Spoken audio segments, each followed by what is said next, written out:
Hi guys, this is Matt with How to Buy a Car. This is lesson 6, breaking down a finance. All right guys, so in this lesson, I'm going to just explain how you can ballpark a finance from sitting literally at home without needing to go down to the dealership.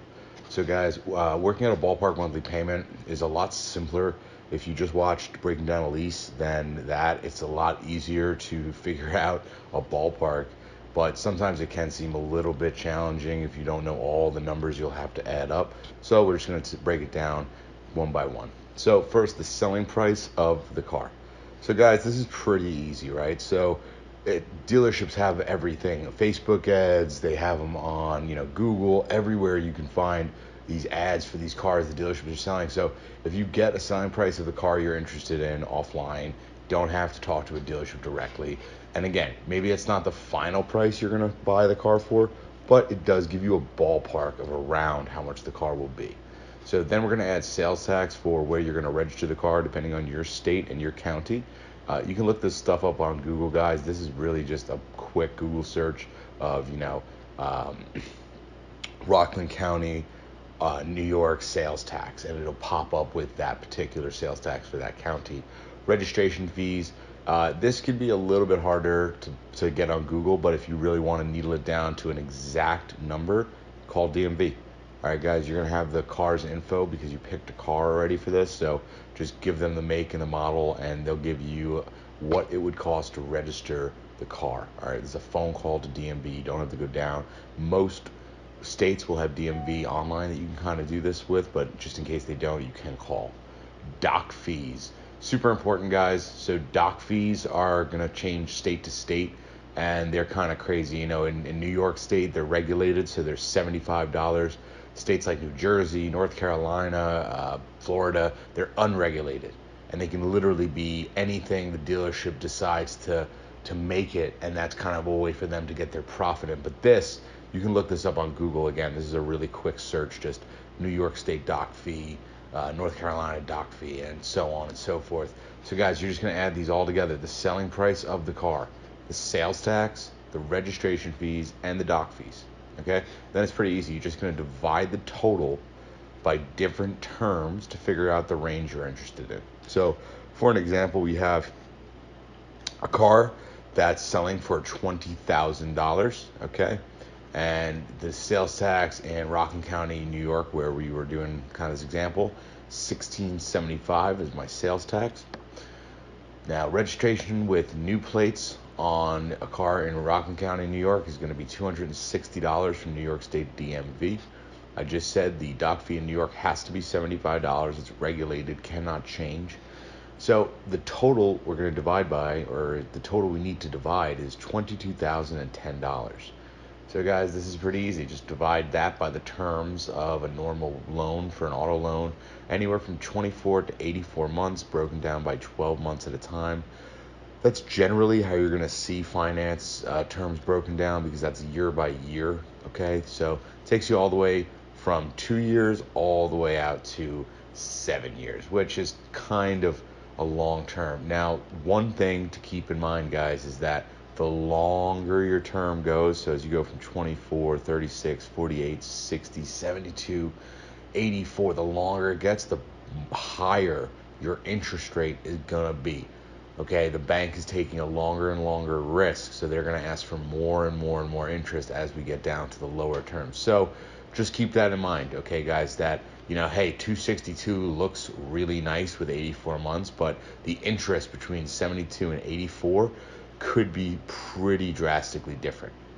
All right, guys, now this number is really important because if you're interested in learning how to get your own financing, which is the next slide we're going to talk about in this lesson, this is the number they're going to ask you for. Okay, so let's go on to the next slide.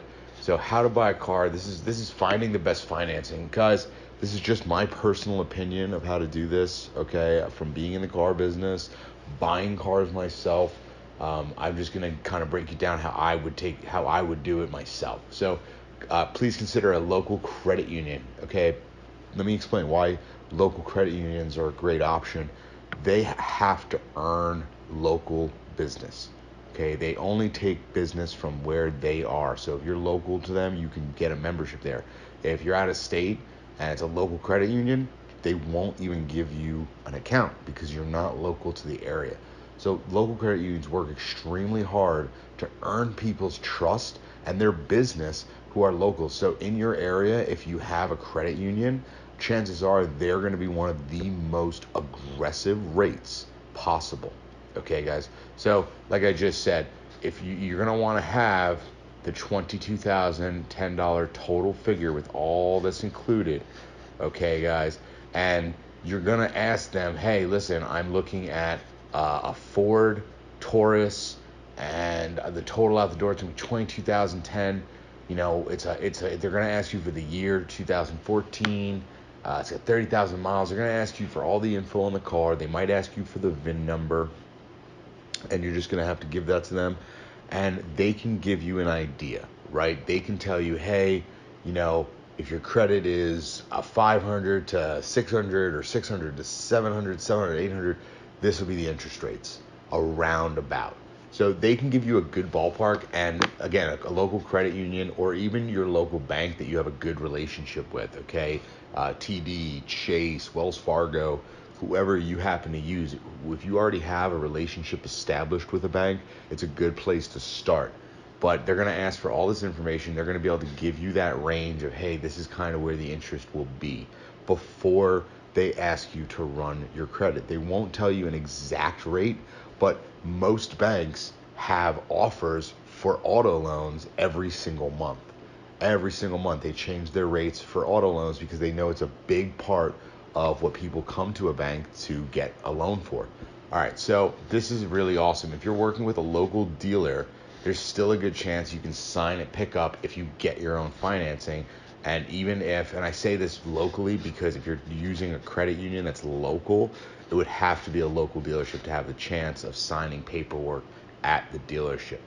Because, guys, most dealerships sign up with banks and local credit unions in the area so that they can be third-party lenders, so that they can accept applications and send them into the bank. So that's how a dealership actually goes about getting people approved. They send all the info out to different banks that they've been, partnering with, and then the different banks come back with different offers, okay? So that's how a dealership does it, but you know who you're, working with on a day-to-day basis at the bank. You know who you've had other loans with. You know their local credit union that has a special going on this month.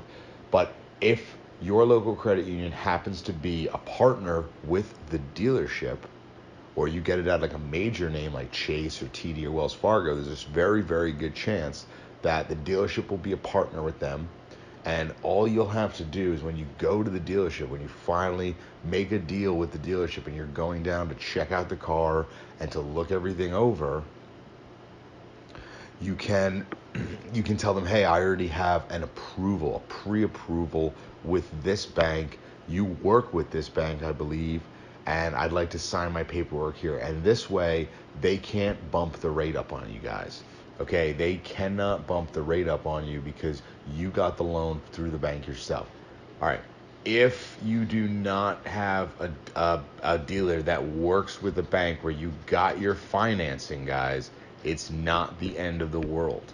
Okay, all you're going to need to do is you're going to need to bring a buyer's order with all the information about the deal from the dealership to the bank, and the bank is going to process and make you a loan, and then they're going to write you a check for the full amount of the car, and you'll bring that check down to the dealership and you'll pay them with that check, and you'll sign only registration forms at the dealership, guys. Okay, so it's not the end of the world. Instead of signing the paperwork at the dealership, you'll end up signing the paperwork at the bank and bringing down a check to the dealer. And again, the nice thing about this is you still have the check, so if things don't work out and for when you get there the car is destroyed or the scratches all over it, you don't have to take the car. You can bring the check back to the bank and say, hey, it didn't work out, and you can kind of get rid of the loan altogether.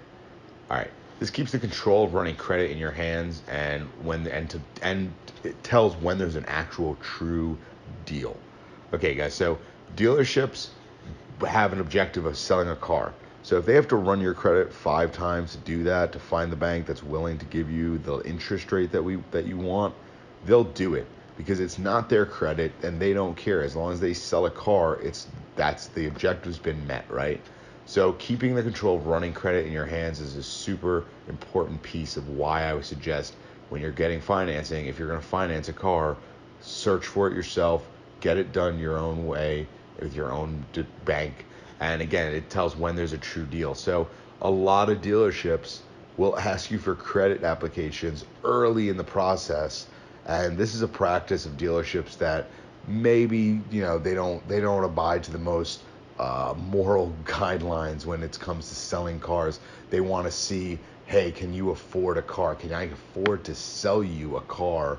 And let's see if it's worth my time. But to do this, again, they're going to put credit inquiries on your credit, because if you've watched lesson 4, which is car terms, you'll know what a soft credit check is. And this guy, this right here, this is exactly the point of keeping your credit to yourself, not allowing them to run a soft credit check, quote unquote, and kind of put an inquiry on your credit. So guys, I hope this has been helpful. I hope this helps you guys in your search for breaking down financing and giving you guys kind of a little, formula. It's, again, a really simple, easy thing, guys, to break down a monthly payment. And again, this is without interest, but again, this still gives me a ballpark. Hey, I know I want to be at 72 months and I want it to be at no more than $250. Okay, well, guess what?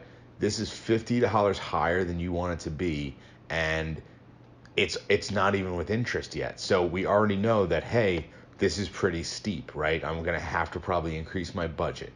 Last thing I'll mention on this equation, guys, if you want to put money down, really simple. If you're gonna put down $2,000, just take it off the top and divide by that anyway. Same thing, guys. No matter what amount you're trying to put down, just take it off the total and then divide. Okay, that's exactly how you'll do money down if you're trying to put money down on a loan. All right, guys, again, this is Matt with How to Buy a Car. Thanks for watching. I hope it's been informative and helpful, and have a good time and good luck.